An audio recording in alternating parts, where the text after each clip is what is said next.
हे आजचं मला जे काही दुःख भोगायला लागतंय त्या मागच्या जन्मीच्या कर्मामुळे मला भोगायला लागतंय, अशी जर समजूत असेल तर मग त्याला मग मी तोडगा काय काढू, मग मी त्याला उपाय काय करू, अशा पद्धतीच्या सगळ्या ह्याच्यात अडकू शकतो.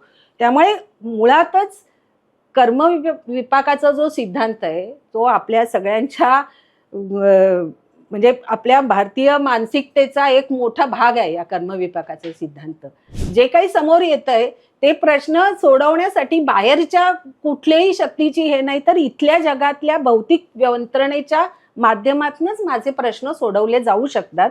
अन्य कुठलाही त्याला मार्ग नाहीये. कामाचं स्वरूप ठरवण्यासाठी चतुसूत्री आहे, अंधश्रद्धा निर्मूलन समितीची चतुसूत्री आहे आणि त्या चतुसूत्रीच्या आधारे अंधश्रद्धा निर्मूलन समितीचं काम चालतं. आज इतक्या अवैज्ञानिक गोष्टी आपल्यावर सगळ्या लादल्या जात आहेत, पसरवल्या जात आहेत. प्रश्न जेव्हा लोक विचारतात की तुम्ही हिंदू धर्मातल्या रूढी परंपरा आणि या गोष्टींवर बोलता आणि इतर काही बोलत नाही, तर मला माहिती आहे पर्सनली की त्याबद्दल सुद्धा ते बोललेले आहेत. आणि आपल्याकडचे पोलीस यंत्रणा चं वारंवार कौतुक होतं की आहे, सक्षम आहे.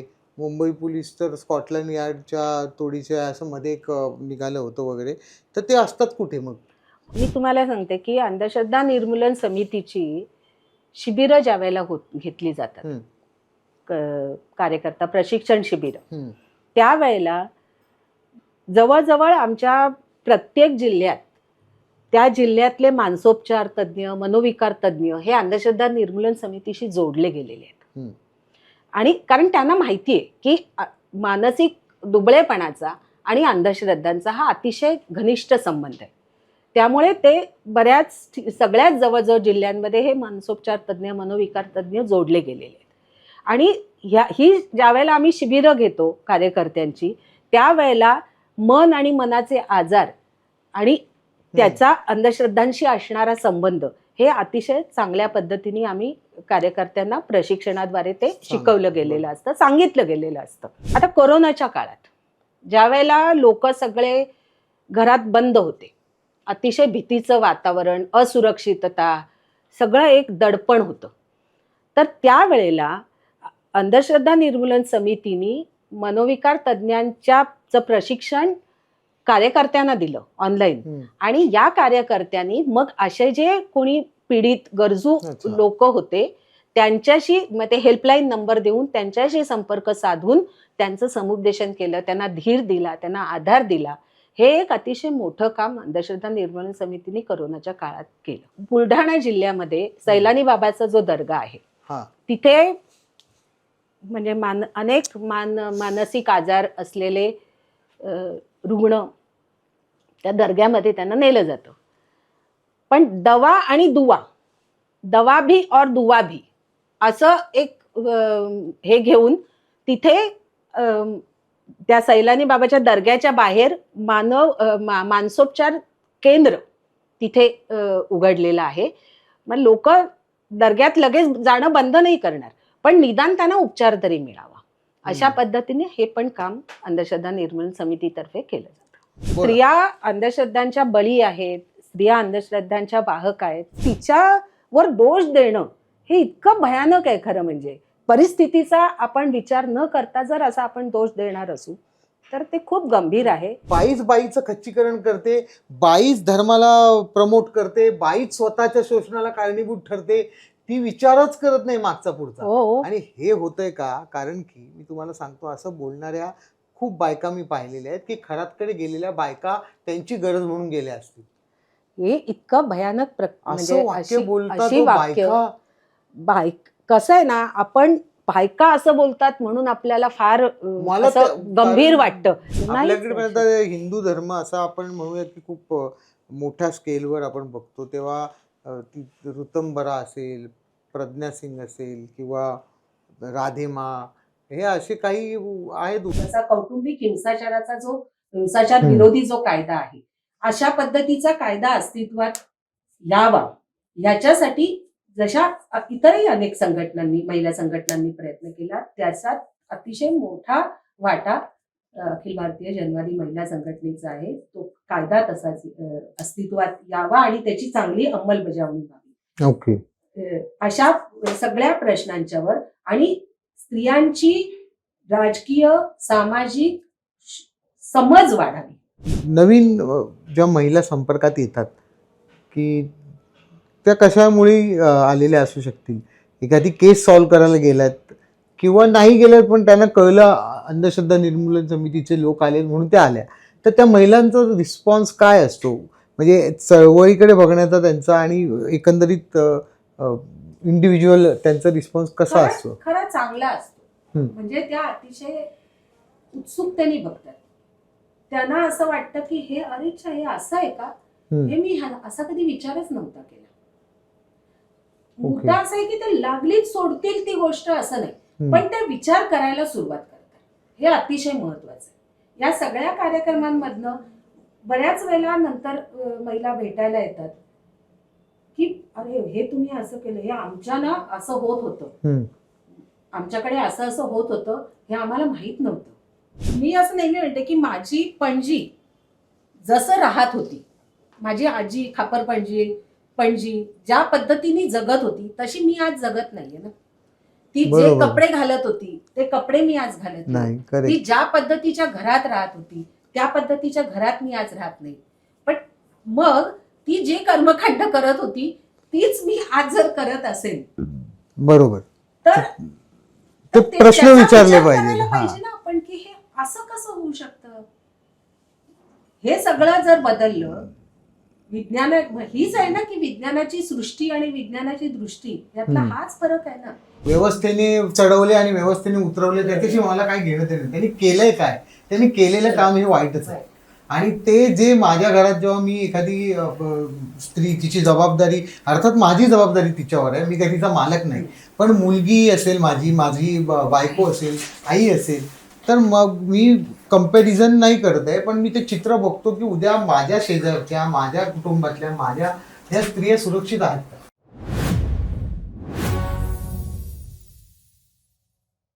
नमस्कार, मी आशिष पात्रे, संहिता क्रिएशन्सच्या मजा आली पाहिजे या पॉडकास्टमध्ये तुमचं स्वागत करतो. आज आपल्याला भेटायला आलेल्या आहेत अंधश्रद्धा निर्मूलन समितीच्या कार्यकर्त्या रेखा देशपांडे ताई. ताई नमस्कार. नमस्कार. मधल्या काळात महाराष्ट्रात अनेक घडामोडी घडलेल्या आहेत. त्यातली एक महत्त्वाची घडामोड जी अतिशय लाजिरवाणी महाराष्ट्राच्या इतिहासातली गोष्ट आहे ती म्हणजे अशोक खरातचं प्रकरण. त्या माणसाला ज्या पद्धतीने लोकांनी आधी डोक्यावर घेतलं, मग त्यात पॉलिटिशियन्स असतील, त्याच्यात समाज व्यवस्थेतले काही लोक असतील, धुरंधर मोठमोठे लोक असतील, त्या पॉलिटिशियन्समध्ये काही महिलाही होत्या ज्या महिला आयोगाच्या अध्यक्ष झाल्यानंतर, आणि बऱ्याच गोष्टी सगळ्या तुम्हाला माहिती आहेत, मी काय त्या पुन्हा पुन्हा बोलत नाही.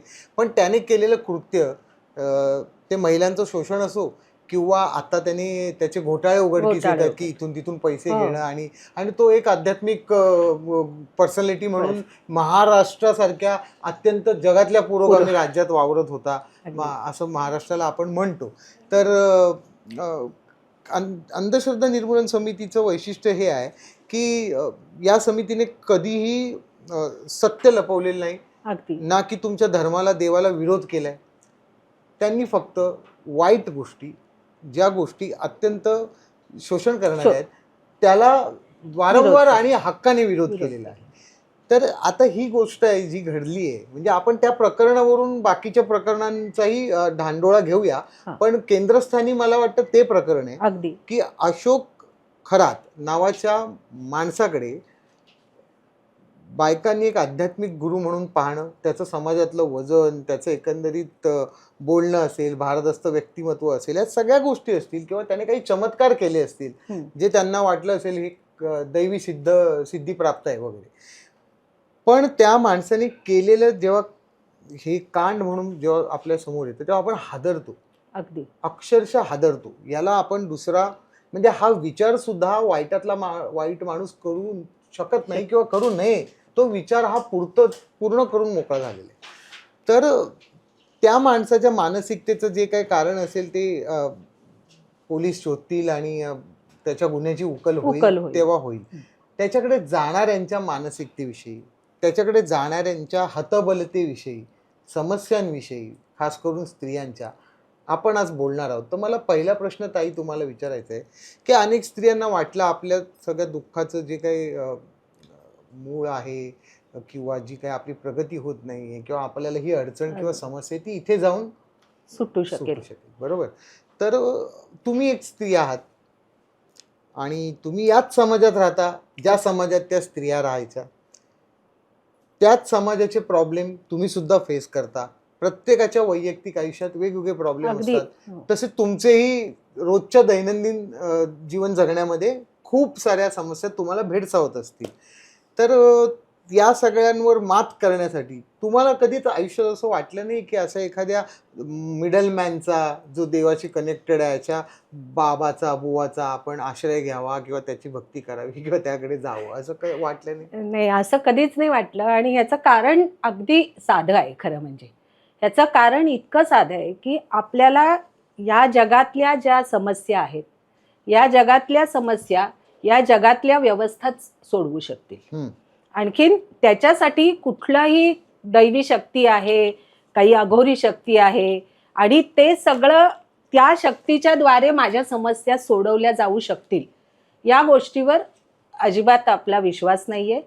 आणि ज्यांचा याच्यावर विश्वास नाहीये ते स्वाभाविकच हे असं काहीतरी करत असेल तर मग ते कशावरून हे खरं आहे अशा पद्धतीची चिकित्सा करू शकतात.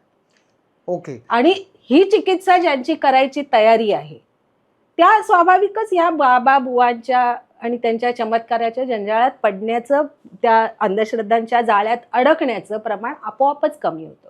म्हणजे तुमची जर काही आपल्या समस्या या कुठल्या तरी, म्हणजे आपण जे म्हणतो ना की आज माझ्या जीवनाचे जे काही माझ्या जीवनात जे काही घडणार आहे ते घडवणारा कोणीतरी वर्ण आहे आणि माझं नशीब, माझं प्राक्तन, माझं प्रारब्ध हे कोणीतरी ठरवलं जाणार आहे, अशा पद्धतीची जर मानसिकता असेल तर मग आपण या जाळ्यात स्वाभाविकच अडकू शकतो. आणि भारतीय मानसिकतेचा विचार केला तर त्या कर्मविपाकाचा सिद्धांत जो आहे की आज मी जे भोगतीये ते माझं मागच्या जन्मीचं कर्म आहे आणि त्याच्यामुळे मी हे आजचं मला जे काही दुःख भोगायला लागतंय त्या मागच्या जन्मीच्या कर्मामुळे मला भोगायला लागतंय, अशी जर समजूत असेल तर मग त्याला मग मी तोडगा काय काढू, मग मी त्याला उपाय काय करू, अशा पद्धतीच्या सगळ्या ह्याच्यात अडकू शकतो. त्यामुळे मुळातच कर्म विपाकाचा जो सिद्धांत आहे तो आपल्या सगळ्यांच्या म्हणजे आपल्या भारतीय मानसिकतेचा एक मोठा भाग आहे या कर्मविपाकाचा सिद्धांत. आणि त्याच्यामुळे सुद्धा आपण या सगळ्या जाळ्यात सहजपणे अडकतो. पण मग तुम्ही तुमच्यातला विवेक कायम जागा ठेवलेला आहे. सगळ्यात तीच गोष्ट आहे ना की जे काही समोर येतंय ते प्रश्न सोडवण्यासाठी बाहेरच्या कुठल्याही शक्तीची हे नाही तर इथल्या जगातल्या भौतिक यंत्रणेच्या माध्यमातूनच माझे प्रश्न सोडवले जाऊ शकतात, अन्य कुठलाही त्याला मार्ग नाहीये. हे जेव्हा माझी खात्री आहे त्यावेळेला मी अशा पद्धतीच्या कुठल्या तरी दैवी शक्तीच्या जाळ्यात अडकण्याचं आपोआपच हे कमी होतं. मी प्रत्येक गोष्टीची चिकित्सा करायला लागते, मी वैज्ञानिक दृष्टिकोनाचा अवलंब करायला लागते. आणि ज्या वेळेला वैज्ञानिक दृष्टिकोनाचा अवलंब आपण करतो त्यावेळेला प्रत्येक गोष्टीमध्ये आपण ही चिकित्सा लावतो ना. त्यामुळे स्वाभाविकच अशा अंधश्रद्धांच्या प्रकारात अडकण्याचं प्रमाण नक्कीच बंद होतं. पण मग हीच अन्नीसची सुद्धा एक भूमिका म्हणता येईल किंवा अन्नीसचा जे कार्यक्रम आहे त्याच्याबद्दल थोडक्यात सांगा की अंधश्रद्धा निर्मूलन समितीचं काय म्हणणं आहे की कशासाठी त्याची स्थापना आणि प्रवास हा आहे? अंधश्रद्धा निर्मूलन समितीनं गेली जवळजवळ 35 ते 40 वर्ष अंधश्रद्धा निर्मूलन समितीच्या सगळ्या महाराष्ट्रात ही काम करते. आणि या महाराष्ट्रातल्या असंख्य जवळजवळ सगळ्या जिल्ह्यांच्या मध्ये हजारो बाबांचा आम्ही भंडाफोड केलेला आहे आमच्या कार्यकर्त्यांनी. अनेक चमत्कार कसे खोटे आहेत, ते चमत्काराचं सत्य काय आहे ते उलगडून दाखवलेलं आहे. भानामतीची अगदी चमत्कार करूनही दाखवलेले आहेत. भानामतीची प्रकरणं सोडवलेली आहेत. जिथे भूत आहे असं सांगितलं त्या ठिकाणी जाऊन तिथे भूत नाहीये हे सिद्ध करून दाखवलेलं आहे. फलज्योतिष हे शास्त्र नाही, हे खगोलाच्या माध्यमातनं आणि सगळ्या शिबिरं घेऊन हे सांगितलेलं आहे. अनेक शिबिरं घेतलेली आहे, चमत्काराची प्रात्यक्षिकांचे कार्यक्रम केलेले आहेत. मन आणि मनाचे आजार याच्या संबंधी याचा आणि अंधश्रद्धांचा काय संबंध आहे हे सगळं जोडून असे अनेक कार्यक्रम अंधश्रद्धा निर्मूलन समितीच्या कार्यकर्त्यांनी आजवर केलेले आहेत. हे अंधश्रद्धा निर्मूलन समितीचं काम आहे. पण हे काम कशासाठी करायचं आहे आपल्याला? तर आपल्याला असा समाज निर्माण करायचा आहे की जो स्वातंत्र्य, समता आणि बंधुभाव या मूल्यांवर आधारित असलेला आणि वैज्ञानिक दृष्टिकोनाची जोपासना करणारा विवेकी समाज निर्माण करायचा आहे. आणि त्या विवेकी समाज निर्माण करण्याला ह्या अंधश्रद्धा या मोठा अडथळा आहे. आणि ह्या अंधश्रद्धा पसरवणाऱ्यांचे हितसंबंध ते अंधश्रद्धा जोपासण्यात आहेत. राजकीय, आर्थिक, सामाजिक, लैंगिक असे सगळे हितसंबंध त्याच्यात आहेत. आणि म्हणून ह्या हितसंबंधांना छेद देणं, या हितसंबंधांना छेद देणं हे अंधश्रद्धा निर्मूलन समितीचं खरं काम आहे आणि ही भूमिका आहे त्याची. बरोबर. आता तुम्ही म्हणालात फलज्योतिष, त्यावर आपण येऊया, तुम्ही कंप्लीट करा. हा, मी असं म्हणत होते की हे जे काही आपलं कामाचं जे उद्दिष्ट आहे, हे उद्दिष्ट साध्य करण्यासाठी डॉक्टर नरेंद्र दाभोलकरांच्या मार्गदर्शनासाठी खाली जे काही इतक्या कार्यकर्त्यांनी हे सगळा जो त्यांचा अनुभव आहे, त्या अनुभवाच्या आधाराने ह्या कामाचं म्हणजे कामाचं स्वरूप ठरवण्यासाठी चतुसूत्री आहे. अंधश्रद्धा निर्मूलन समितीची चतुसूत्री आहे आणि त्या चतुसूत्रीच्या आधारे अंधश्रद्धा निर्मूलन समितीचं काम चालतं. ओके. तर ही चतुसूत्री काय आहे? तर अगदी साध्या गोष्टी आहेत. उघड शोषण करणाऱ्या ज्या अंधश्रद्धा आहेत, या उघड शोषण करणाऱ्या अंधश्रद्धांना विरोध करणे हे पहिलं सूत्र आहे. म्हणजे मग आपण जसे चमत्कार म्हणतो किंवा नरबळी सारख्या भयानक घटना, अघोरी किंवा अघोरी प्रथा सुद्धा आहेत. या सगळ्या अशा उघड ज्याच्यामध्ये शोषण होतंय अशा प्रकारांना विरोध करणं, त्यांचा भांडाफोड करणं हे त्यातलं पहिलं सूत्र आहे. त्याच्यात अर्थातच स्त्रियांच्या शोषणाचा ह्याच्यात अगदी बऱ्याच वेळेला एक मोठा त्याच्यात भाग येतो. त्याच्यानंतर दुसरं अतिशय महत्वाचं सूत्र असं आहे आपलं की धर्माची कृतिशील आणि विधायक चिकित्सा. सर्व धर्मांची कृतिशील आणि विधायक चिकित्सा करणं आणि त्याच्या आधाराने या चिकित्सेच्या आधाराने धर्म हे मानव केंद्री बनवणं हे त्याचा हेतू आहे. आणि ह्याला तर आपल्या समाज सुधारकांची खूप मोठी परंपरा आहे.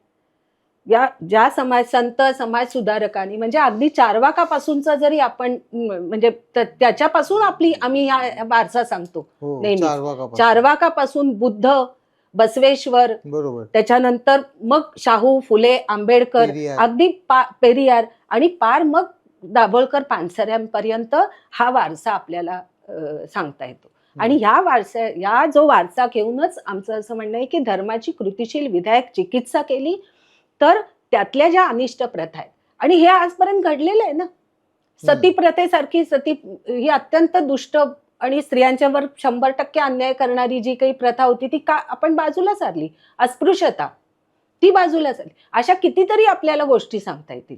आणि आता तर मग आपल्याला छोटी उदाहरणंही देता येतील की आता ज्या अंधश्रद्धा निर्मूलन समितीने ज्या काही कार्यक्रम जे घेतलेले आहेत, गणपती विसर्जनाचे, विसर्जित गणपती दान करा, असे जे कार्यक्रम आहेत, या इथपर्यंत आपल्याला हे करता येईल. आणि ह्याच्याही पुढे ही चिकित्सा करण्याचा अधिकार हे अतिशय महत्वाचं यातलं दुसरं सूत्र आहे. बरोबर. तिसरं सूत्र अर्थातच आपण मगाशी ज्याच्याबद्दल बोललो की वैज्ञानिक दृष्टिकोनाचा प्रचार आणि प्रसार करणे. आणि आपल्याला माहिती आहे की हे अंधश्रद्धा निर्मूलन समिती संविधानाच्या चौकटीत काम करते. आणि संविधानाने आपल्याला सांगितलेलं आहे की वैज्ञानिक दृष्टिकोनाचा प्रचार आणि प्रसार करणं हे नागरिकांचं कर्तव्य आहे.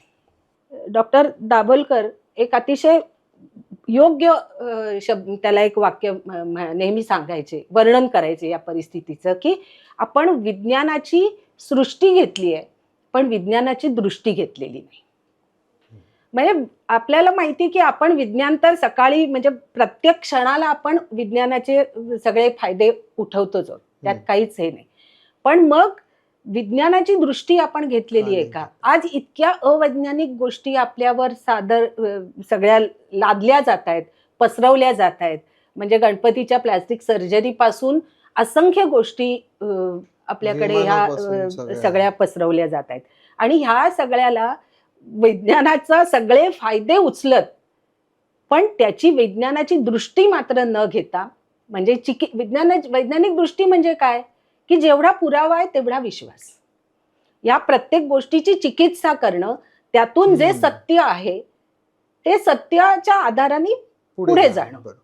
हे जग आहे, स्वतंत्र आहे, त्या जगाला काही नियम आहेत आणि ते समजून घेण्याची कुवत मानवी बुद्धीत आहे आणि त्याच्या आधाराने आपण हे जग समजून घेऊ शकतो. आणि हाच खरं म्हणजे इतिहास आहे.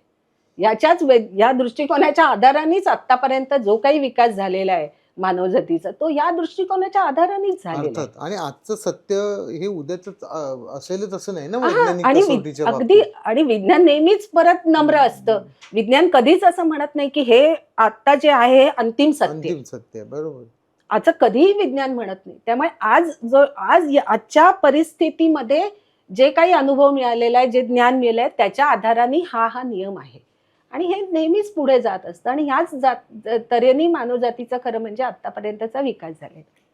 त्यामुळे वैज्ञानिक दृष्टिकोन, चिकित्सा हा अत्यंत कळीचा मुद्दा आहे आणि तिथे बऱ्याच वेळेला बरीच जण आपण कमी पडतो आणि मग अशा अंधश्रद्धांच्या जाळ्यात अडकायला होतं. आणि चौथं महत्वाचं जे सूत्र आहे, जे आपण जो आपला उद्दिष्ट आहे की विवेकी समाज निर्माण करायचा, जो स्वातंत्र्य, समता आणि बंधुभावावर आधारित, ज्या मूल्यांवर आधारित असेल, तर त्याच्यासाठी व्यापक परिवर्तनाच्या ज्या चळवळी आहेत, या व्यापक परिवर्तनाच्या चळवळीशी बरोबर अंधश्रद्धा निर्मूलन समिती नेहमीच जोडून घेते स्वतःला. मग त्या स्त्रियांच्या चळवळी असतील, मग त्या पर्यावरणाच्या चळवळी असतील, अशा ज्या विविध चळवळी आहेत, अन्याय दूर करणाऱ्या ज्या चळवळी आहेत, त्या सगळ्यांशी अंधश्रद्धा निर्मूलन समिती जोडून घेते. या 4 सूत्रांच्या आधारे अंधश्रद्धा निर्मूलन समिती काम करते. म्हणजे ही चतुसूत्री पाहिल्यामुळे आपण एका कॉन्स्टंट अशा समाजाला आकार देऊ शकतो की जो खऱ्या अर्थाने सजग असेल आणि प्रत्येक गोष्टीला प्रश्न विचारेल. त्यामुळे डॉक्टरांच्या म्हणण्यातही हे अर्थातच असायचं की धर्माला किंवा तुमच्या कुठच्याही पद्धतीच्या देव मानण्याला विरोध असण्याचं काहीच कारण ते तुमचं व्यक्तिगत स्वातंत्र्य आहे, ते तुम्हाला घटनेने आम्ही कशाला त्यात पडू. फक्त याचा आधार घेऊन तुमचीच फसवणूक टाळायचा आमचा हेतू आहे. आमचं काय म्हणजे मी तुला वाचवला, मला पैसे दे, असं काय आहे का अंधश्रद्धा निर्मूलन समितीचं? काम आहे की बाबा तू फसशील, तुझ्या आजूबाजूच्यांना त्रास होईल, तुला त्रास होईल, ते नको आहे. ही कळकळ आहे, हे आपण काय लक्षात घेत नाही.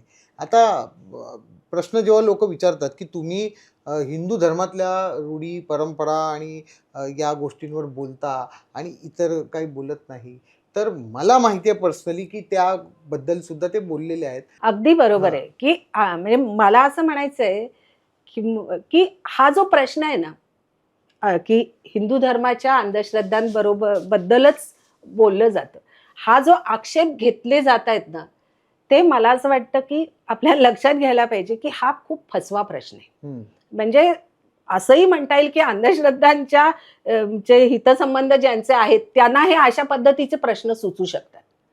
कारण सर्वसामान्य माणसांना अशा पद्धतीचे प्रश्न, म्हणजे आम्ही आता इतके कार्यक्रम खरं म्हणजे चमत्कार सादरीकरणाचे किंवा अनेक प्रकारचे केलेले आहेत, पण तिथे सामान्य माणूस उठून की तुम्ही आमच्याच धर्मावर का टीका करताय, अशा पद्धतीचा कुठलाही प्रश्न कोणीही सामान्य माणूस विचारत नाही, जो खरोखर प्रामाणिकपणे ते समजून घेऊ इच्छितो. त्यामुळे एक तर काय की हे तर निखालसपणे खोटं आहे की अंधश्रद्धा निर्मूलन समितीचा रोख केवळ हिंदू धर्मावर. मुद्दा काय आहे की आपल्या देशामध्ये जी बहुसंख्य जनता आहे, त्या लोकसंख्येचा प्रमाण जर आपण विचार केला तर लोकसंख्येच्या प्रमाणात जर हिंदू जास्त असतील आणि हिंदू धर्म हा इतका पुरातन धर्म आहे, त्याच्यामध्ये अंधश्रद्धांचं प्रमाणही जास्त आहे, आणि त्या अंधश्रद्धांच्या बद्दल बोलणं हे स्वाभाविकच होतं. बरोबर. दुसरी महत्वाची गोष्ट अशी, म्हणजे दाभोलकरांचंच जर बोलणं सांगायचं झालं तर ते असं नेहमी म्हणायचे की मी ज्या घरात राहतोय त्या घराला 10 खोल्या आहेत. ह्या 10 खोल्यांमधल्या 9 खोल्यांमधला मी केर काढतोय, मी साफ करतोय. तिथं खूप अंधार आहे म्हणून दिवा लावायचा प्रयत्न करतोय.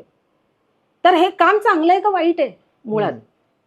आणि मला असं वाटतं की ह्या 10 खोल्यांमधल्या 9 खोल्यां मी जेव्हा साफ करेन, 9 खोल्यांमधला अंधार जेव्हा मी बाजूला करण्याचा प्रयत्न करेल, तेव्हा 10वी खोली सुद्धा स्वाभाविकच असा प्रकाशमान होईल.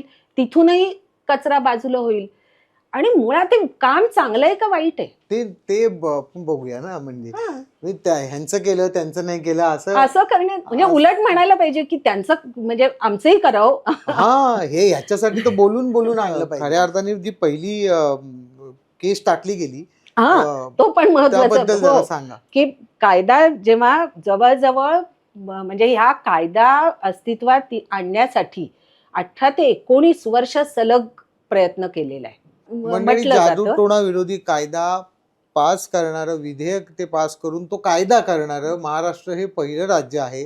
बरोबर. हो. आणि याच्या मागे डॉक्टर नरेंद्र दाभोलकर आणि त्यांची अंधश्रद्धा निर्मूलन समिती यांचं कार्य, याचा हे सत्य आपण स्वीकारायलाच पाहिजे की त्यांनी पाठपुरावा केला.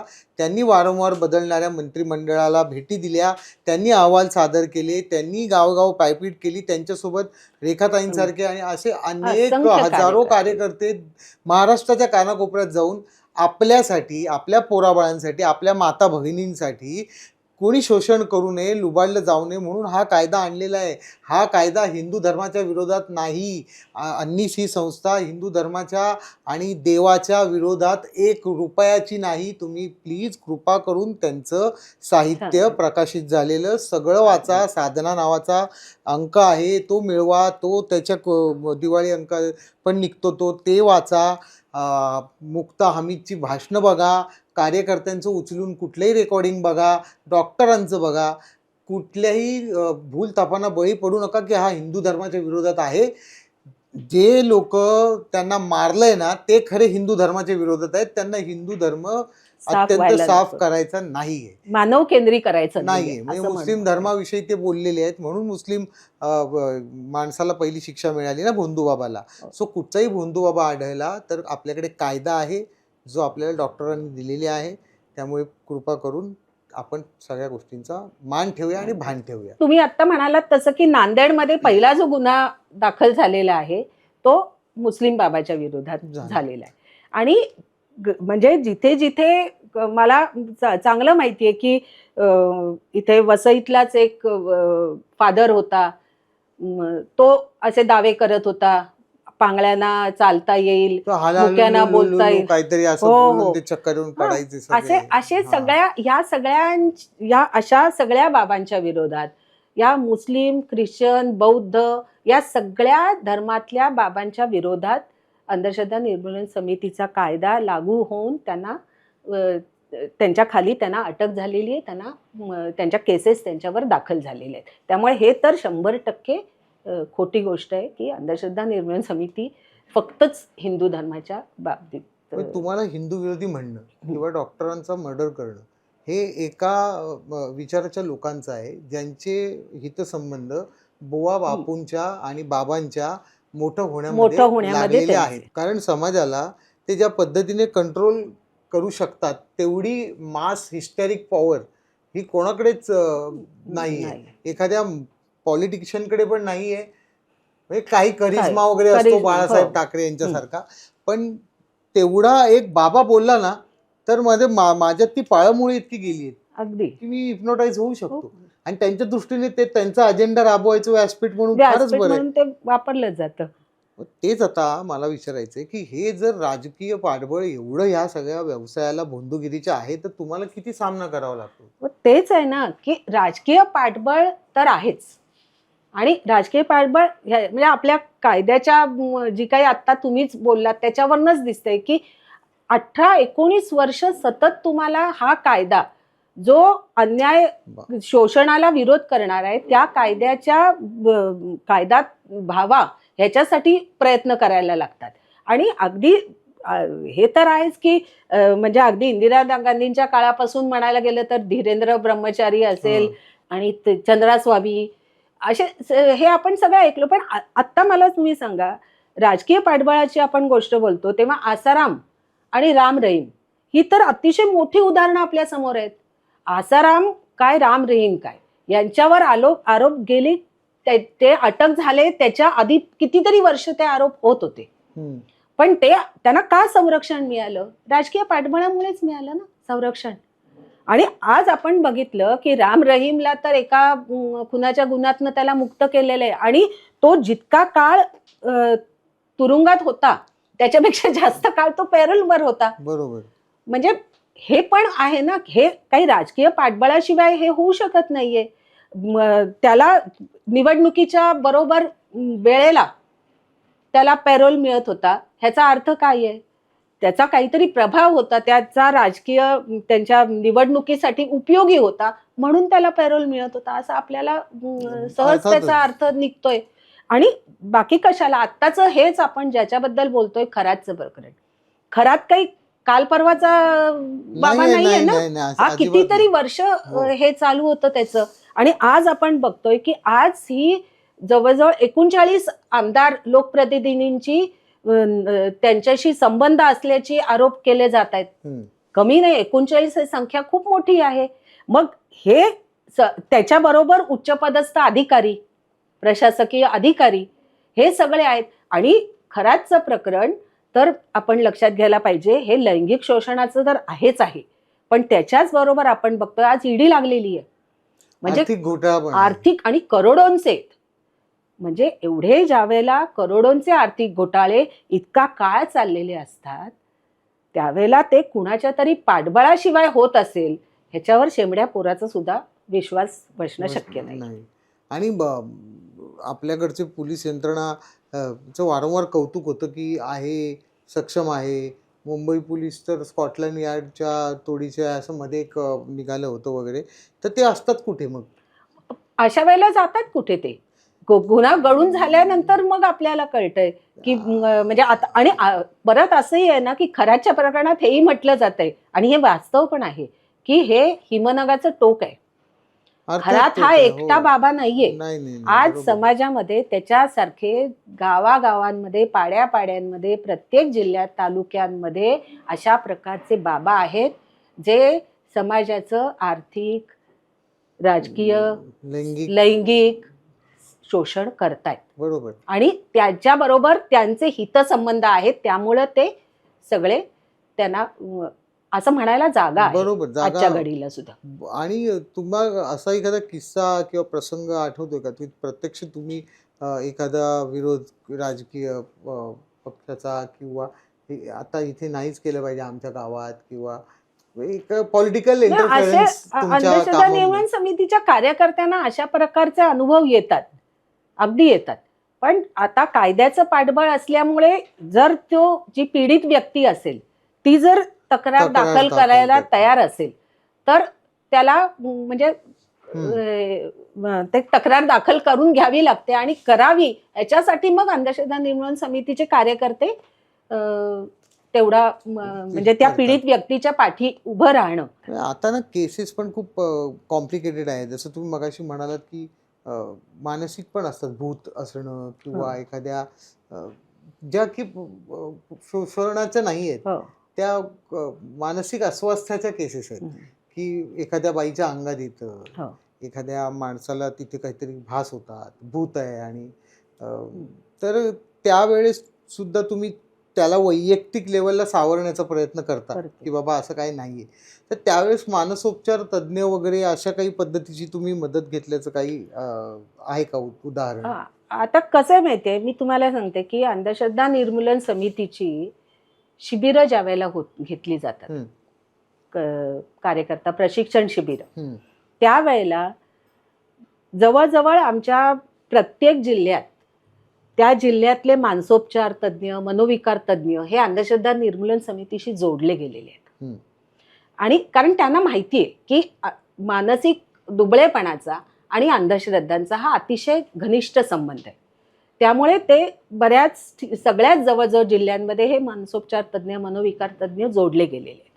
आणि ही ज्यावेळेला आम्ही शिबिरं घेतो कार्यकर्त्यांची, त्यावेळेला मन आणि मनाचे आजार आणि त्याचा अंधश्रद्धांशी असणारा संबंध हे अतिशय चांगल्या पद्धतीने आम्ही कार्यकर्त्यांना प्रशिक्षणाद्वारे ते शिकवलं गेलेलं असतं, सांगितलं गेलेलं असतं. आणि मग आम्ही ज्यावेळेला कार्यकर्ते, भानामती सारखी जी प्रकरणं असतात त्यावेळेला, ज्यावेळेला एखाद्या घरामध्ये काही वस्तू पेट घ्यायला लागते, अचानक दगड पडायला लागतात, अशा ज्या काही गोष्टी घडतात त्यावेळेला कार्यकर्त्यांची ही आपली कामाची पद्धत कशी आहे की आपण त्या घरात जातो, आणखीन त्या व्यक्तींची मुलाखती घेतो स्वतंत्रपणे.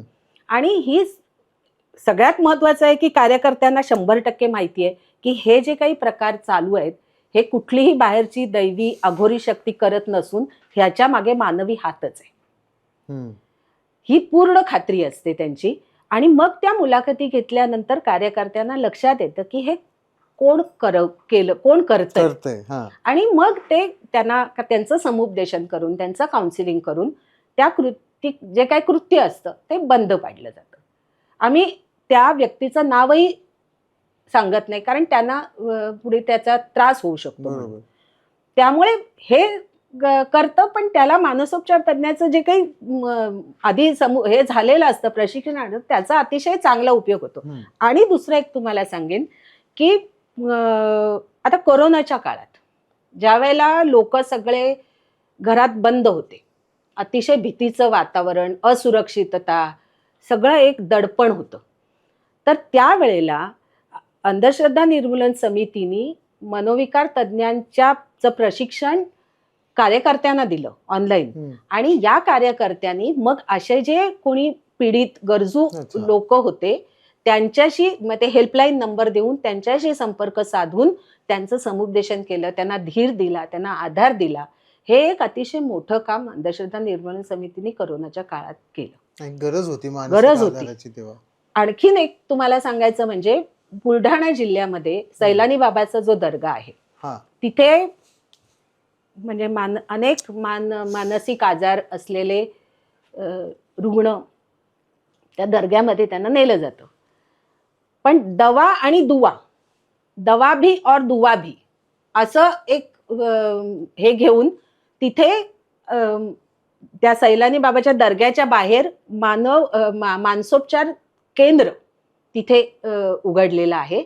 मग लोक दर्ग्यात लगेच जाणं बंद नाही करणार, पण निदान त्यांना उपचार तरी मिळावा अशा पद्धतीने हे पण काम अंधश्रद्धा निर्मूलन समितीतर्फे केलं जातं. पण म्हणजे ही तुमची कार्यकर्त्यांसाठी जी शिबिर आहेत ती फार महत्वाची आहेत आणि अत्यंत महत्वाची, समाजाच्या दृष्टीनेही आणि चळवळीच्या दृष्टीनेही. त्याच्यामध्ये शालेय जीवनामध्ये काय करावं किंवा विद्यार्थ्यांसाठी त्यांची वैज्ञानिक दृष्टी किंवा ते व्यासपीठ त्यांच्यासाठी तिथूनच कसं उपलब्ध करावं याविषयी काय आहे किंवा कशाचा अंतर्भाव करायला हवा आपण? मुलांच्या बाबतीत एक तुम्हाला सांगायला मला महत्वाचं वाटतं ही गोष्ट की आम्ही काही वर्षांपूर्वी वैज्ञानिक जाणीवा प्रकल्प असा एक प्रकल्प अंधश्रद्धा निर्मूलन समितीच्या राबवत होती. हा काय होता तर ह्या प्रकल्पाच्या माध्यमातून सरकारी शाळा ज्या आहेत या सरकारी शाळांचे जे शिक्षक आहेत त्यांचं ट्रेनिंग आम्ही घ्यायचो आणि त्यांचं ट्रेनिंग घेऊन मग त्यांच्या मार्फत मुलं जी आहेत शाळेतली त्यांच्या परीक्षा घ्यायचो. अच्छा. छोट्या छोट्या ज्या अंधश्रद्धा पसरवणाऱ्या जे कल्पना असतात, समज असतात याच्या संदर्भात ते आम्ही त्यांची परीक्षा घ्यायचो. हे चालू होतं, पण आता परिस्थिती अशी आहे की आता सध्या सरकारने ते बंद केलेले.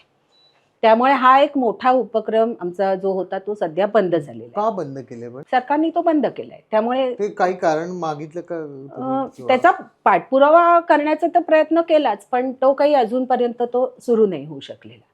पण तो सुरू नाही होऊ शकला हे जरी खरं असलं तरी आजही आम्ही सरकारी शाळांमधनं आणि जिथे शक्य असेल तिथे खाजगी शाळांमधनं सुद्धा म्हणजे श्रावण नागपंचमीच्या वेळेला सर्प आणि अंधश्रद्धा किंवा दिवाळीच्या वेळेला फटाके मुक्त दिवाळी अशा पद्धतीचे शिबिरं ही आम्ही तर चमत्कार प्रात्यक्षिकाचे कार्यक्रम, ही शिबिरं नाही, ही कार्यक्रम या स्वरूपात आम्ही तिथे तर ती घेतोच. पण ह्याच्याच बरोबर आम्ही एक अतिशय एक महत्त्वाचा आत्ता जो उपक्रम आम्ही सुरू केलेला आहे तो आहे लोक विद्यापीठाचा. डॉक्टर नरेंद्र दाभोलकर लोक विद्यापीठ. या हा डिजिटल माध्यमातनं हे सुरू आहे आणि anisvidya.org.in या ह्याच्यावर ते आपल्याला मिळू शकतो. तो कोर्स कसा आहे की प्राथमिक ज्ञान, अंधश्रद्धांच्या संदर्भातलं, अंधश्रद्धा दूर होण्यासाठीचं प्राथमिक जे अगदी बेसिक आपल्याला माहिती ज्ञान असतं तो एक कोर्स आहे आणि ते सर्टिफिकेट त्याला आपण देतो. विज्ञान लेखक अच्युत गोडबोले यांच्या स्वाक्षरीचं सर्टिफिकेट त्यांना मिळतं. त्यामुळे हे मग अगदी लहान शाळेतली मुलं असतील किंवा आपल्यासारखे मोठे लोक आहेत ज्यांना या अंधश्रद्धा निर्मूलनाच्या कामाबद्दल उत्सुकता आहे, त्याच्याबद्दल जास्त माहिती घ्यावी असं वाटतं, त्यांनी जरूर या वेबसाईटला त्यांनी भेट द्यावी आणि याच्या कोर्सची त्यांनी माहिती स्तुत्य उपक्रम आहे आणि आपल्याकडे त्याची गरज खूप आहे अतिशय. कारण खूप लहानपणापासूनच जर हे वैज्ञानिक दृष्टिकोन आणि चिकित्सा करण्याची सवय जर मुलांना लावली तर खूप पुढे जाऊन गोष्टी ठरतील. म्हणजे आपण ज्या विषयावर आता सुरुवात केली होती त्या अशोक खरात, म्हणजे आपण आपल्या मुलांना सांगतो लहानपणी की कोणाकडनं पैसे उधार किंवा काय व्यवहार करू नको, परस्पर करू नको, विश्वासात घे कोणाला तरी जवळच्याला, किंवा कोणी लहान मुलांना सांगतो कोल्ड्रिंक चॉकलेट कोणाकडनं पिऊ नको, खाऊ नको, किंवा मुलींना किंवा मुलांनाही सांगतो की तुम्ही बॅड टच गुड टच या गोष्टी, किंवा हे आता आल्या पण त्याच्याही आधी आया सांगायच्या ना की तुझ्या अंगाला कोणी हात कसा लावतंय वगैरे वगैरे, या पद्धतीने सजगता निर्माण करत होत्या. हे माहीत असलेल्या सगळ्या मुली मोठ्या होतात आणि खरातकडे कुठल्या ना कुठल्या माध्यमातून त्या जातात. मग तेव्हा त्यांना ह्या 3 गोष्टी आठवत किंवा ह्या गोष्टी ज्या घरी सांगितलेल्या आहेत त्या गोष्टी आठवत नाहीत.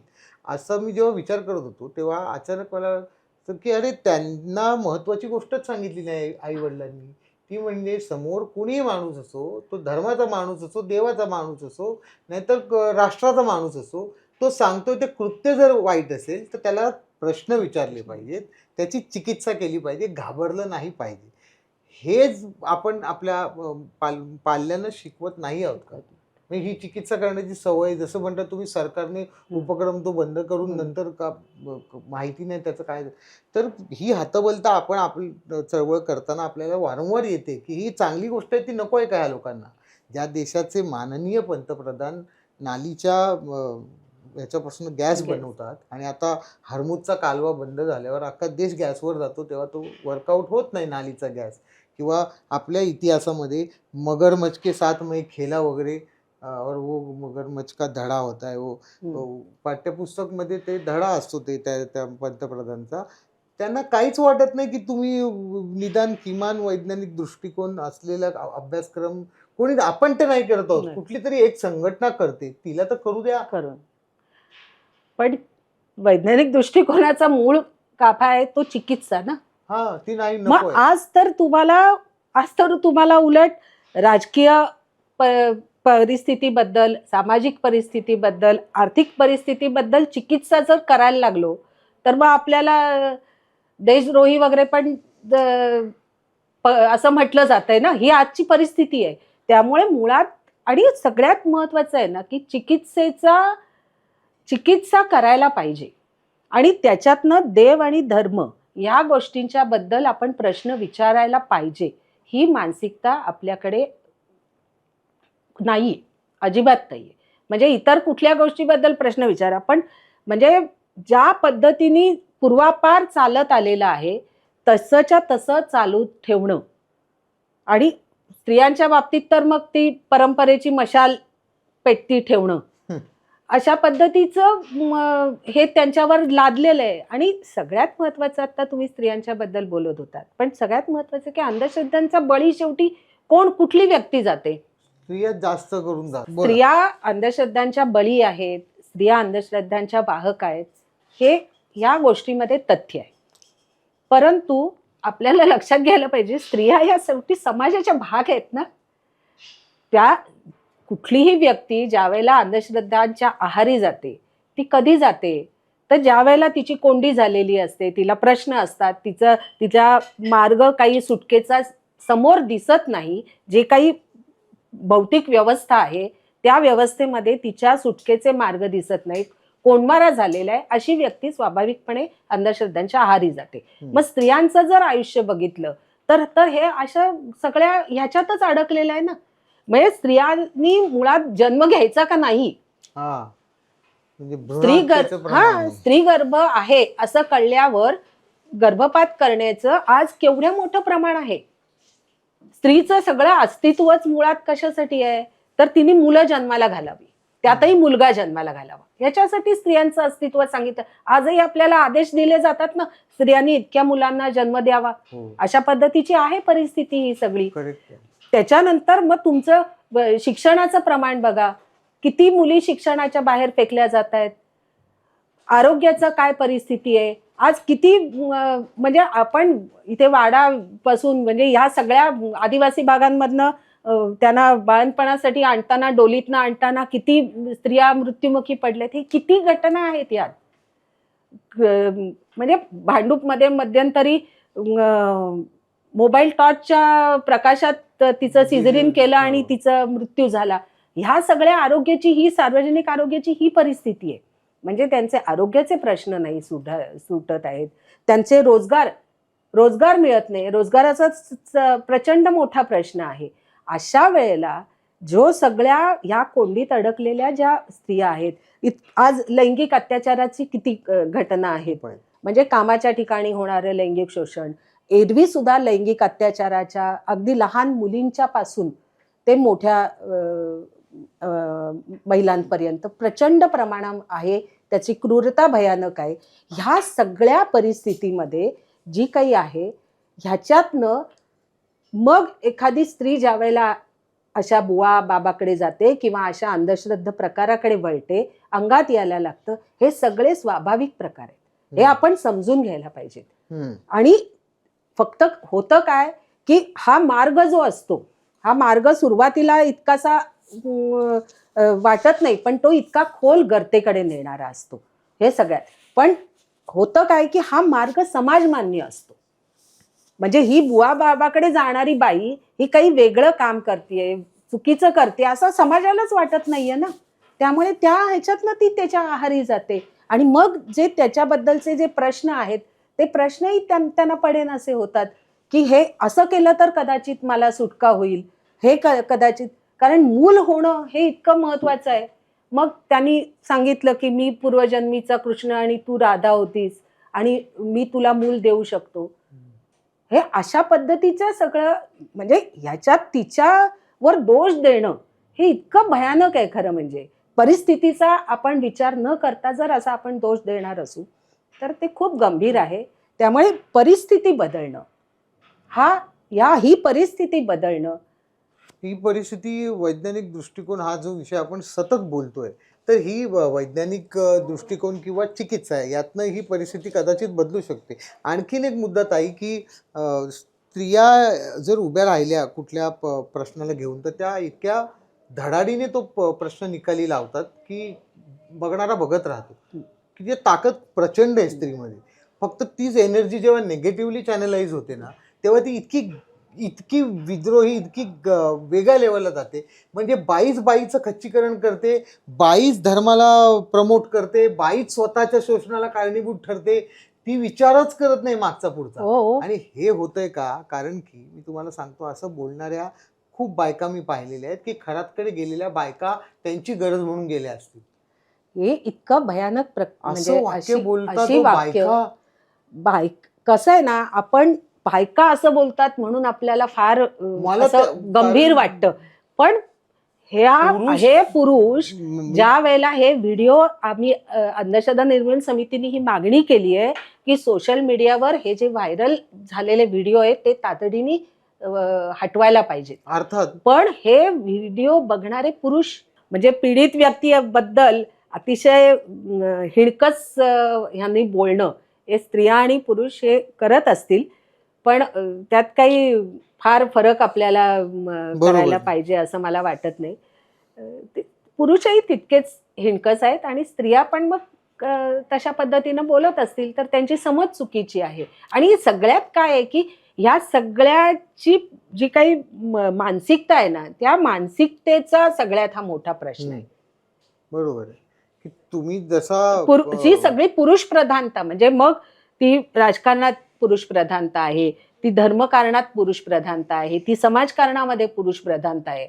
सगळे धर्मची स्थापना पुरुषांनी केलेली आहे. त्यामुळे सगळ्या संपूर्ण धर्माच्या ज्या धर्मग्रंथ जे आहेत, या सगळ्या धर्मग्रंथांमध्ये स्त्रियांना गौणत्वच दिलेलं आहे. त्या दुय्यमच आहेत आणि त्या दुय्यम आहेत, त्या गौण आहेत आणि परत त्यांनीच परंपरा पुढे चालवायची आहे. हे सगळं आहे आणि त्यामुळे या सगळ्या परिस्थितीमुळे हे जे सगळं अंधश्रद्धांचं सगळं कोळिष्टकाचं जाळं जे त्या स्त्रियांच्या भोवती अडकलेले, त्याच्यात ज्या अडकलेल्या आहेत त्याला त्या काही वेळा नंदनवन समजतात.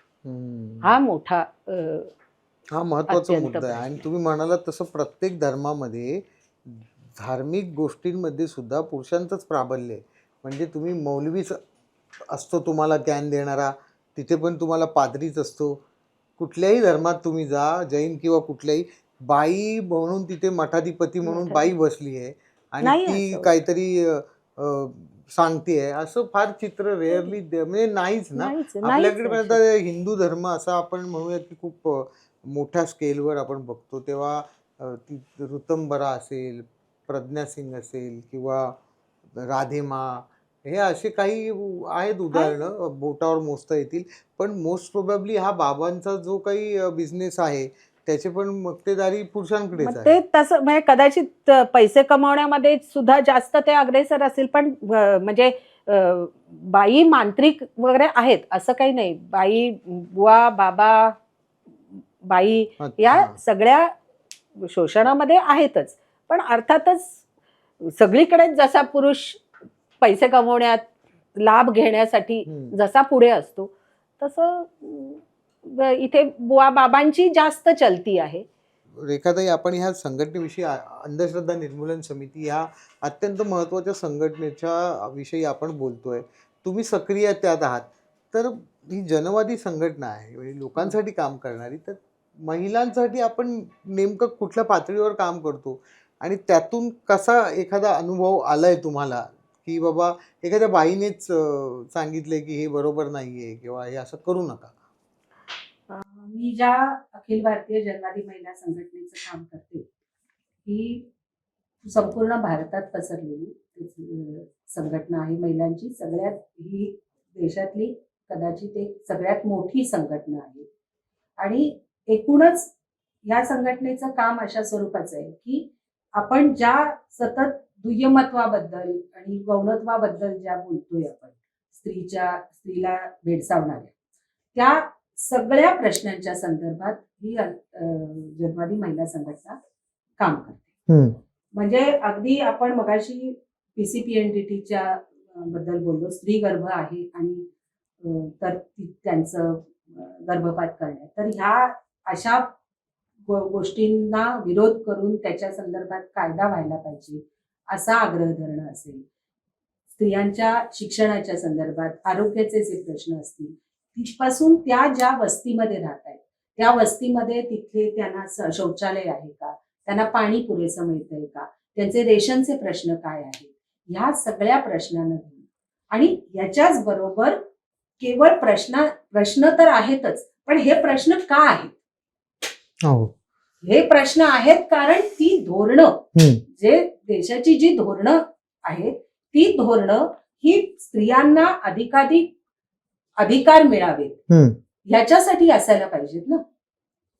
तर ती धोरणं तशी का नाहीत याच्यासाठी प्रयत्न करण्यापर्यंत अशा सगळ्या पातळीवर अखिल भारतीय जनवादी महिला संघटना काम करते. म्हणजे अगदी तुम्हाला जसं आपण PCPNDTच्या संदर्भात सांगितलं तसा कौटुंबिक हिंसाचाराचा जो हिंसाचार विरोधी जो कायदा आहे, अशा पद्धतीचा कायदा अस्तित्वात यावा याच्यासाठी जशा इतरही अनेक संघटनांनी, महिला संघटनांनी प्रयत्न केला, त्याचा अतिशय मोठा वाटा अखिल भारतीय जनवादी महिला संघटनेचा आहे. तो कायदा तसाच अस्तित्वात यावा आणि त्याची चांगली अंमलबजावणी व्हावी. ओके. अशा सगळ्या प्रश्नांच्यावर आणि स्त्रियांची राजकीय, सामाजिक समज वाढावी याच्यासाठी अतिशय जाणीवपूर्वक प्रयत्न जनवादी महिला संघटना करत आहे. हे फार मोठं काम आहे. म्हणजे आज महिला ह्या ॲसेट आहे खरं तर कुठल्याही राष्ट्राची. कारण की शेवटी संस्कार करणं घरापासून ते राष्ट्रापर्यंत तिचा वावर आणि सहभाग असतो सगळ्या ह्याच्यात. त्यामुळे ती ती सगळ्यात शांत पाहिजे, डोक्याने सक्षम पाहिजे आणि शोषण विरहित असायला हवी. तर तिच्यासाठी काम करणं आणि तिलाच आपल्याकडे विक्टीम बनवलं जातंय आणि त्या गोष्टी बघून खरंच त्रास होतो. आणि अशा ह्याच्यातनं स्त्रिया म्हणजे स्त्रिया पुढे आल्याची पण आपल्याकडे चांगली म्हणजे जनवादी महिला संघटनेच्या मदतीने त्या पुढे आल्या आणि त्यांचं पुढचं आयुष्य त्या चांगल्या पद्धतीने घालवू शकल्या, अशी पण आपल्याकडे अनेक उदाहरणं आहेत. एखादं उदाहरण तुम्हाला आठवतंय का? अगदी म्हणजे काही वर्षापूर्वी पनवेलमध्ये किंवा वसईमध्ये जी काही ऑनर किलिंगच्या घटना घडल्या, या ऑनर किलिंगच्या घटनांमध्ये होतं असं की ऑनर किलिंग झालं आणखी त्या दोन्ही ठिकाणी त्यांचे पती, त्यांनी ज्या जोडीदाराबरोबर लग्न केलं होतं त्यांना मारण्यात आलं. अशा वेळेला त्या बाईला ना माहेर असतं ना सासर असतं. आणि ती इतकी कोलमडून गेलेली असते. अशा वेळेला अखिल भारतीय जनवादी महिला संघटनेने त्यांना आधार दिला, त्यांच्या केसेस लढवल्या. आणखीन त्या आज अतिशय चांगल्या पद्धतीचं आयुष्य त्या जगतात. त्याच्याच बरोबर आम्ही म्हणजे अगदी कितीतरी केसेस आहेत की आम्ही दरवेळेला संघर्षाची प्रतीक म्हणून काही महिलांचा हे करतो. आम्ही आमचं मध्यंतरी अधिवेशन झालं होतं त्यावेळेला तामिळनाडू मधली एक महिला की जिच्या मुलीच्या विरुद्ध मुलीवर विनयभंग झाला, त्याला तिने तोंड दिलं आणि ती अतिशय सक्षमपणे उभी राहिली. अशा अनेक छोट्या छोट्या म्हणजे छोट्या म्हणता नाही येणार, खरं म्हणजे मोठ्या गोष्टींच्या बाबतीत त्यांनी या संघर्ष केला, त्या उभ्या राहिल्या. आपण बघतो मायक्रो फायनान्स कंपन्या, ज्या लघुवित्त कंपन्या आहेत, त्यांनी केलेलं जे काही शोषण, त्यांच्या ज्या कर्जाच्या विळख्यात अडकलेल्या महिला, त्या कशा पद्धतीने उभं राहिल्या, त्यांनी इतर महिलांना संघटित केलं, अशा पद्धतीची पण उदाहरणं. तामिळनाडू मधली एक ती बरोबर कळलं मला. तिथे ती तिच्या मुलीच्या विरुद्ध जो काही मुलीला विनयभंग जो तिचा करण्यात आला त्याच्या विरुद्ध ती एकटी महिला होती घरात, म्हणजे एकल महिला हे होती, ती बरोबर एकल पालक होती. ती अशा परिस्थितीत उभी राहिली. सांगलीमधली एक महिला आहे जी त्या MFIच्या ह्याच्यात तिच्यावर लैंगिक शोषणाचे प्रकार व्हायला लागले, त्याच्या विरोधात ती उभी राहिली. अशी आता तुम्हाला ह्या सगळ्या चळवळीच्या माध्यमातून तुम्ही गावगाव फिरता, बऱ्याच ठिकाणी जाता, तुमच्या मीटिंग्स असतील किंवा व्याख्यानं असतील किंवा काय शिबिरं असतील, तर तिथे तुम्ही जेव्हा जाता तेव्हा त्या नवीन ज्या महिला संपर्कात येतात की त्या कशामुळे आलेल्या असू शकतील. एखादी केस सॉल्व्ह करायला गेल्यात किंवा नाही गेल्यात, पण त्यांना कळलं अंधश्रद्धा निर्मूलन समितीचे लोक आले म्हणून त्या आल्या, तर त्या महिलांचा रिस्पॉन्स काय असतो? म्हणजे चळवळीकडे बघण्याचा त्यांचा आणि एकंदरीत इंडिव्हिज्युअल त्यांचा रिस्पॉन्स कसा असतो? खरा चांगला असतो. म्हणजे त्या अतिशय उत्सुकतेने बघतात. त्यांना असं वाटतं की हे अरेच्छा, हे असं आहे का, हे मी असा कधी विचारच नव्हता केला. मुद्दा असा आहे की ते लागलीच सोडतील ती गोष्ट असं नाही, पण ते विचार करायला सुरुवात करतात. हे अतिशय महत्वाचं आहे. या सगळ्या कार्यक्रमांमधनं बऱ्याच वेळेला नंतर महिला भेटायला येतात की अरे हे तुम्ही असं केलं, हे आमच्याना असं होत होतं, आमच्याकडे असं होत होतं, हे आम्हाला माहित नव्हतं. अशा पद्धतीचं सांगितलं जातं. आता आम्ही ज्या वेळेला व्रतवैकल्य, कर्मकांडांच्या बद्दल बोलतो त्याला मी नेहमी हटकून एक प्रश्न विचारते की असं कुठलं व्रत आहे की जे पुरुष बाईसाठी करतो. तर त्या अशा मौनव्रत. हा कोणी, कारण हा प्रश्नच त्यांना आतापर्यंत पडलेला नाहीये ना. हा प्रश्न पण हा प्रश्न पडल्यावर ते विचार करायला लागतात. जेव्हा आपण प्रश्न एखादा त्यांच्यासमोर टाकतो ना, तो प्रश्नाचा जो किडा आहे ना, तो जर एकदा डोक्यात शिरला तर तो राहतो. खरंय, तो राहतो. त्या विचार करतात, त्या भले कदाचित लागलीच त्याचा नाही होणार, हे करू शकणार नाही, कारण ही कारण तो अपोजिट इतका पगडा आहे. तिची इतर कौटुंबिक काही बंधनं असतील, सामाजिक बंधनं असतील, पण त्यांना हा प्रश्न पडायला लागतो. आणि प्रश्न पडणं हे अतिशय माणसाचं खरं लक्षण आहे. आणि तेच आहे ना की तुम्ही जो अविवेकवाद त्यांच्यात भरलेला आहे लोकांनी, तो पण अशाच पद्धतीने भरलाय ना की आधी वेगळ्या पद्धतीचे म्हणजे लोक असतात की माहेरचे असतात, मग कॉलेजचे असतात, मग सासरचे असतात. हळूहळू ते बनत जातं ना की हे करायला पाहिजे, देव करायला पाहिजे, मग ते शोषित. तसं त्यांना त्यातनं बाहेर काढायला पण वेळ अर्थातच लागणार, रिसिव्ह करणं त्यांनी आणि नव्याने. हे सगळ्यात आहे ना की आपल्या असं लक्षात येत नाही. आपण ज्यावेळेला म्हणजे मी असं नेहमी म्हणते की माझी पणजी जसं राहत होती, माझी आजी खापर पणजी ज्या पद्धतीने जगत होती तशी मी आज जगत नाहीये ना. ती जे कपडे घालत होती ते कपडे मी आज घालत नाही. ती ज्या पद्धतीच्या घरात राहत होती त्या पद्धतीच्या घरात मी आज राहत नाही. पण मग ती जे कर्मकांड करत होती तीच मी आज जर करत असेल, बरोबर, तर ते प्रश्न विचारले पाहिजे ना आपण की हे असं कसं होऊ शकतं. हे सगळं जर बदललं, विज्ञान हीच आहे ना की विज्ञानाची सृष्टी आणि विज्ञानाची दृष्टी यातला हाच फरक आहे ना की आपण सृष्टी सगळी घेतलीच आहे ना, दृष्टी घ्यायला हवी, पण विज्ञानाची दृष्टी घेतली नाही. आणि खरं आहे, आणि ती दृष्टी तुम्ही म्हणताय त्या अवेअरनेसनेच येईल की बाबा ही असते खरं तर दृष्टी अस्तित्वात, आणि ती स्वीकारायची असते.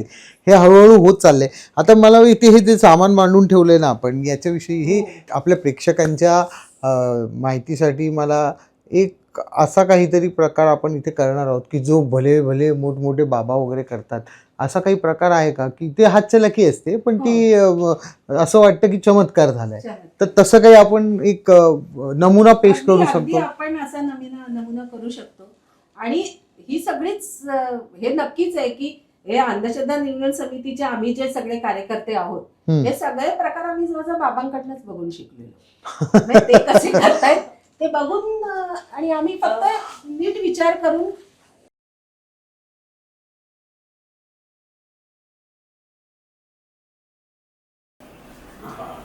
अशा पद्धतीने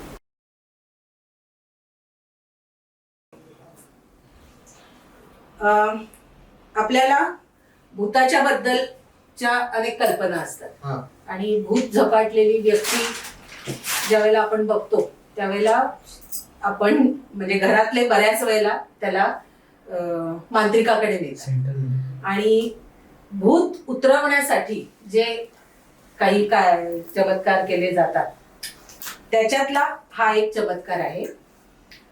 ज्या वेळेला भूत लागलेली व्यक्ती त्या मांत्रिकाकडे तिला नेलं जातं त्यावेळेला ती अतिशय हवालदिल झालेली असते, घाम फुटलेला असतो, बोलता येत नाही, दात खीळ बसलेली असते. असं सगळं झालं की लोकांना घरातल्याला वाटतं की हिला भूताने झपाटलेलं आहे, आणि मग अशा वेळेला तिला मांत्रिकाकडे नेलं जातं.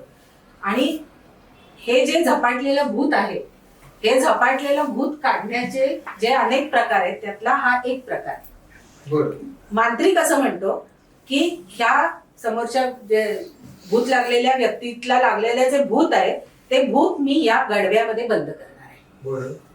आणि गडव्यामध्ये भूत बंद केलंय याचा पुरावा काय, तर हा जो त्यांच्याकडे त्रिशूळ असतो किंवा माझ्याकडे साधा स्क्रूड्रायव्हर आहे, हा स्क्रूड्रायव्हरनी हा गडवा उचलला जर गेला तर ह्याचा अर्थ ते जे भूत आत बसलेलं आहे त्या भूतानी हा स्क्रूड्रायव्हर धरलेला आहे, आणि म्हणून मी गडवा उचलू शकते.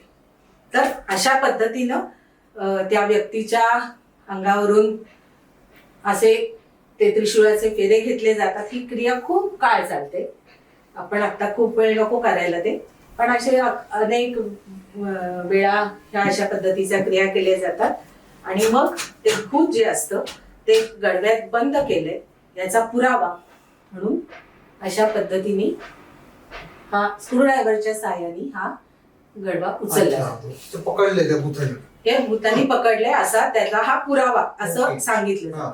आता ह्याची कारणमीमांसा खरं म्हणजे अतिशय सोपी आहे. सहजपणे आपल्याला कळू शकतं की हे काय. ज्या वेळेला आपल्याकडे म्हणजे आपण नेहमी तांदूळ भरतो डब्यात, तांदूळ जास्त असतील, डबा थोडा छोटा असेल तर आपण स्वाभाविकच डबा हलवतो, तांदूळ एकमेकात घट्ट बसतात, हवा बाहेर जाते आणि मग तुम्ही या अशा स्क्रूड्रायव्हरच्या किंवा सुरीच्या सुद्धा साहाय्याने हा सहजपणे ते उचलू शकतो. हा इतका साधा चमत्कार ज्याला म्हटलं जातं ही क्रिया आहे.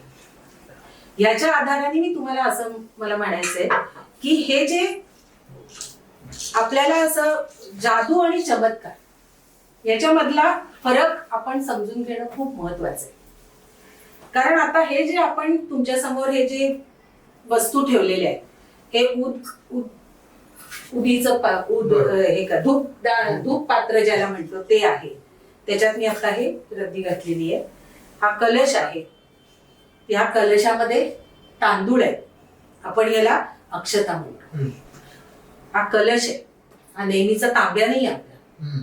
म्हणजे सगळ्यात महत्वाची गोष्ट असते की ज्या वेळेला बुवा बाबाकडे भक्त जातो, स्त्री पुरुष ज्या वेळेला जातात त्यावेळेला तिथं जे समोर मांडलेली जी वस्तू असतात त्या बुवाच्या बाजूबाजूचा जो सगळा परिसर असतो, हा सगळा परिसर एकतर भागून टाकणारा असतो आणि दुसरी गोष्ट मध्ये ह्या ज्या वस्तू आहेत या वस्तू या आपल्या धार्मिक कर्मकांडामध्ये वापरल्या जाणाऱ्या वस्तू आहेत.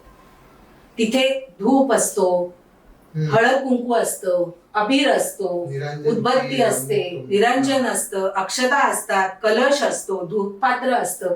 ह्या सगळ्या वस्तूंच्या बाबतीत आपल्या मनाशी त्याचं सगळं कनेक्शन जे आहे हे धार्मिक कर्मकांडांशी आहे. त्यामुळे आपण मुळात त्याच्याशी जोडले जातो, कनेक्ट होऊन. आणि दुसरी जादूगार काय करतो, मग जादूगार अशा वस्तू नाही वापरत. जादूगार स्वतः तयार करतो वस्तू. मग तो काहीतरी खोका तयार करेल, खोक्यात खोका, खोक्यात खोका, खोक्यात खोका, आणि मग त्यातनं कदाचित कबूतर काढून दाखवेल, वैचित्र्य आणतो असं काहीतरी रंगीबेरंगी एखादा रुमाल काढेल, अशा पद्धतीचं काही करेल. त्याचा आपल्या कुठल्या ह्याच्याशी संबंध नसतो.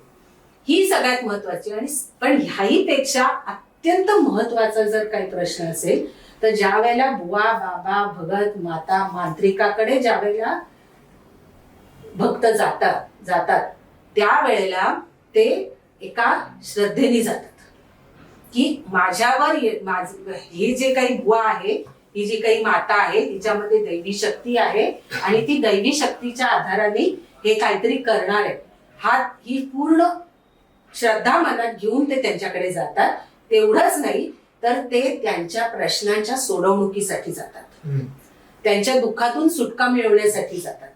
आणि आपण ज्याला जादूगाराकडे जातो त्याला आपल्याला नक्की माहिती असतं की हा आपल्याला फसवणार आहे. जादूगार आपण पैसे खर्च करून जातो, आपल्याला माहिती, अरे आपण म्हणतो किती मस्त फसवलं त्यांनी आपल्याला, म्हणजे फसण्याचा आनंद मिळवण्यासाठी जातो. आणि इथे मात्र आपलं दुःख कमी व्हावं यासाठी जातो. आणि हे बुवा बाबा जे असतात हे लोकांच्या दुःखाचं भांडवल करून स्वतः मालामाल होतात.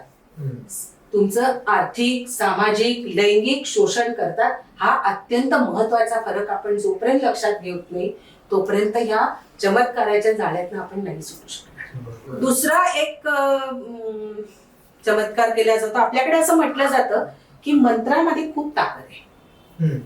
मंत्र म्हणून काही होऊ शकतं. म्हणजे मंत्राने सापाचं विष उतरवलं जातं. खरं तर आपल्याला माहितीये की सापाचं विष उतरवायचं असेल तर प्रत्येक प्राथमिक आरोग्य केंद्रामध्ये सर्पाच्या विषाची अँटी वेनम इंजेक्शन असायला पाहिजे. आपल्या आरोग्य व्यवस्थेची परिस्थिती आपल्याला माहितीये. विंचू आणि सापाची प्राबल्य असलेल्या भागात सुद्धा काही फार चांगली नाहीये. त्यांनी हे केलेलं आहे, अगदी बरोबर. तर अशा वेळेला मंत्रांनी ज्या वेळेला हा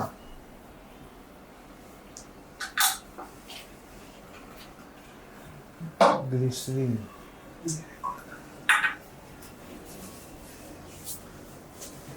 एका बाबांनी दिल्लीमध्ये काही बरेच वर्षापूर्वी त्यांनी असा दावा केला की त्यांनी तो मंत्रांनी अग्नी पेटवतो. म्हणजे त्याला अग्नी यज्ञ पेटवण्यासाठी बाकी काय लागत, ज्वाळा लागत नाही. तो मंत्र म्हटला की तो हे पेटू शकतो. तर आपण बघूया आपल्याला करता येते का तसं. तर मला काही एवढी मोठी यज्ञवेदी नाही आणता आली, म्हणून मी हे धूप पात्र आणले आणि याच्यामध्ये हे रद्दी घातलेली आहे. बरोबर. आता आपण जे यज्ञात जी क्रिया केली जाते तीच क्रिया आपण करूया. यज्ञाची आपण ज्यावेळेला पूजा करतो त्यावेळेला आपण हळद घालतो, अक्षता घालतो, हळद घालतो, कुंकू घालतो, कापूर घालतो,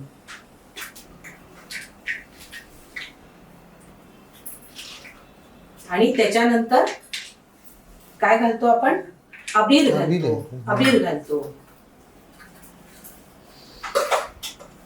आणि सगळ्यात महत्वाचं काय आहे यज्ञासाठी, तर सगळ्यात महत्वाची गोष्ट आहे गाईचं तूप. अच्छा. गाईच्या तुपाची आहुती दिली जाते ना. बरोबर. मग हे गाईचं तूप आपण घालूया आणि आपल्याला बघूया आपल्याला हा यज्ञ पेटवता येतो. फक्त हा यज्ञ पेटवण्यासाठी मी माझा मंत्र म्हणणार आहे. अच्छा. माझा मंत्र असा आहे, भूत भानामती मंत्र तंत्र नशीब ज्योतिष चकवा अंगात येणे सर्व थोतांडे. भूत भानामती मंत्र तंत्र नशीब ज्योतिष चकवा अंगात येणे सर्व थोतांडे. भूत भानामती मंत्र तंत्र नशीब ज्योतिष चकवा अंगात येणे सर्व थोतांडे. भूत भानामती मंत्र तंत्र नशीब ज्योतिष चकवा अंगात येणे सर्व थोतांडे. त्यामुळे तुम्हाला कबूल करायला लागेल की या मंत्रामध्ये नक्कीच ताकद आहे. बापरे. या मंत्रामध्ये ताकद आहे. या मंत्राच्या ताकदीने भलेही हा यज्ञ पेटला नसेल, पण या मंत्रामध्ये अशी ताकद आहे की आपल्या डोक्याचा दिवा तो नक्कीच ती पेटते. वा. आणि तुम्ही हा मंत्र चेंज करून ऍक्च्युअल मंत्र घेतला तर तुम्ही पण मालामाल व्हाल. पण आपलं उद्दिष्ट आहे मालामाल व्हायचं. आपलं उद्दिष्ट आहे विवेकी समाजाच्या निर्मितीचं. त्यामुळे म्हणजे मालामाल होण्याची संधी असून तुम्ही झालेलं नाहीये. आता ही अंधश्रद्धा महाराष्ट्राच्या खेड्यापाड्यात पारापारावर आणि देवळात आणि घराघरात अग्नी पेटवणे, अंगठ्या काढणे आणि तुम्ही मगाशी जे भांडव हातातले वस्तू त्यांनी कशाच्याही आधारा विणा उचलणे वगैरे हे बरंच काही काही चाललेलं असतं. त्याला आपण चमत्कार म्हणतो. आणि ते ऍक्च्युली चाललेलं आहे हे सगळं, त्याला एक सायंटिफिक रिझन आहे. आता तुम्ही त्यात जे काही टाकलं तर ती रसायनांचा संयोग होऊन ते झालं ना. हे सगळे चमत्कार हे एकतर हातचलाकी, काहीतरी रासायनिक अभिक्रिया, बरोबर, याच्याच आधाराने केलेले आहेत ना. कुठलेच चमत्कार म्हणजे काय, शेवटी जे निसर्ग नियमाच्या विरुद्ध जाऊन केलेली कृती, पण ती ज्यावेळेला त्याचं कारण समजतं त्यावेळेला ती काही चमत्कार राहत नाही ना. ते आपल्याला कळतं. पूर्वी ज्या वेळेला लोक विजा अगदी आदिम अवस्थेमध्ये विजा कडाडत होत्या, त्यावेळेला अंधार होत होता, त्यावेळेला चमत्कारच वाटत होता ना. पाऊस पडत होता किंवा ग्रहण लागत होतं, त्यावेळेला लोकांना असंच वाटत होतं की कोणीतरी राक्षस आला आणि त्यांनी सूर्याला गिळलंय. ते वणवा पेटून मग आग लागायची, वणवा पेटून तिथनं मग कळायचं नाही म्हणून आग ही देवता किंवा सगळ्या तशीच प्रतिका निर्माण झाली. पण हे जे तुम्ही आता इथे केलं किंवा ह्याच्या आधी आपण जे काही बोललो त्यामागे एक गोष्ट लपलेली आहे, ती म्हणजे माणसामध्ये दोन पद्धतीच्या प्रेरणा आहेत. तुमच्यात जी प्रेरणा आहे, सेम गोष्ट एखादा बाबा करतो आणि पैसे कमवतो. तुम्ही म्हणलात मला पैसे नको आहेत, मी सेम गोष्ट करू शकते पण मला पैसे नको आहेत. एखाद्याला पैसे हवे असतात, एखाद्याला पैसे नको असतात, एखाद्याला सुख हवं असतं, एखाद्याला सुख म्हणजे त्यातच सुख असतं की जे समोर त्याचं सुख असतं त्यात नसतं. लोकांना शहाणं करण्यात सुख असतं, ते कोणाला तरी हवं असतं. ह्या ज्या प्रेरणेची निवड आपण करतो, आपला विवेक आपल्याला जी प्रेरणा निवडायला सांगतो तो शेवटी महत्त्वाचा ठरतो. आता इतिहासाच्या पानांमध्ये कदाचित रेखा देशपांडेंना म्हटलं जाईल की त्यांना व्यवहार कळला नाही. त्या जर साध्वी झाल्या असत्या तर त्यांच्या 5 पिढ्या तरी आता कोकलत बसल्या नसत्या. हा कदाचित प्रॅक्टिकली गणला जाईल. तसं म्हणायला गेलं तर मग आपण ज्यांना वारस म्हणतो त्यांनाच खरं म्हणजे उलट कळलं ना. हो, ज्यांचं आपण शाहू फुले आंबेडकरांचं नाव घेतो, सावित्रीबाई फुल्यांचं नाव घेतो, त्यांनाच खरं म्हणजे कळलंय ना की कशा पद्धतीने आपण पुढे समाज जाऊ शकेल, कशा पद्धतीने माणूस अधिक चांगलं जीवन जगू शकेल, अधिक सुरक्षित, अधिक चांगल्या पद्धतीचं जीवन जगण्यासाठीचा मार्गच उलट हा आहे खरं म्हणजे. आणि म्हणून त्याच्यासाठीच वैज्ञानिक दृष्टिकोनाची गरज आहे, धर्माच्या कृतीशील विधायक चिकित्सेची गरज आहे, शोषणाला विरोध करणं हेच अंधश्रद्धा निर्मूलन समितीचं काम आहे ना खरं म्हणजे. याच्या पलीकडे अंधश्रद्धा निर्मूलन समितीचं काय काम आहे, हेच तर मुख्य काम आहे. आणि हे काम करत राहणं हेच आपलं म्हणजे प्रत्येकाने हा जर विचार केला की अशा पद्धतीने माझं जर आयुष्य मी जर घालवायचा विचार केला तर हे जग नक्कीच सुंदर होईल. आता मंडळी तुम्ही सगळं पाहिलेत. आता मी याच्या पलीकडे काही बोलत नाही. आज रेखाताईंसारख्या अनुभवी आणि प्रदीर्घ काळ अंनिश म्हणजे अंधश्रद्धा निर्मूलन समितीच्या माध्यमातून लोकांना शहाणं करणं किंवा लोकांवरच्या आपत्तीचा बिमोड करणं आणि पुढच्या एकंदरीत वाटचालीसाठी त्यांना वैज्ञानिक दृष्टिकोन देणं या बाबतीत कार्यशील कृतीशील असलेल्या समितीत त्या आहेत. आणि चांगल्या हातांमध्ये समिती आहे असं नेहमी चित्र दिसतं जेव्हा मी अनिशच्या लोकांना भेटतो. अगदी सगळेच दाभोळकरांनी काय वारसा हक्काने असं काही कोणाला दिले नाही. ते मुक्त आणि आम्ही स्वतःच्या अंतप्रेरणेने ते काम करतात आणि ते कार्यकर्ता म्हणूनच करतात, ते काही अध्यक्ष नाहीये.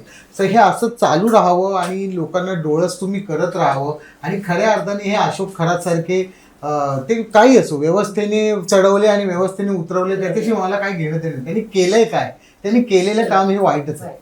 आणि ते जे माझ्या घरात जेव्हा मी एखादी स्त्री तिची जबाबदारी, अर्थात माझी जबाबदारी तिच्यावर आहे, मी काही तिचा मालक नाही, पण मुलगी असेल माझी बायको असेल, आई असेल, तर मग मी कंपॅरिझन नाही करत आहे, पण मी ते चित्र बघतो की उद्या माझ्या शेजारच्या, माझ्या कुटुंबातल्या माझ्या ह्या स्त्रिया सुरक्षित आहेत का, त्यांना काय वातावरणात आपण पुढे नेतोय. आज तो एरंडे झाला, तो वैद्य झाला, आता हा खरा हे सगळे आहेत ते हे चालूच आहे. म्हणजे स्त्रीला भोगवस्तू म्हणून बघणं, स्त्रीला मूर्ख म्हणून बघणं, तिला मूर्ख बनवणं, यातून कुठेतरी अंधश्रद्धाच्या माध्यमातून तुम्ही प्रयत्न करताय.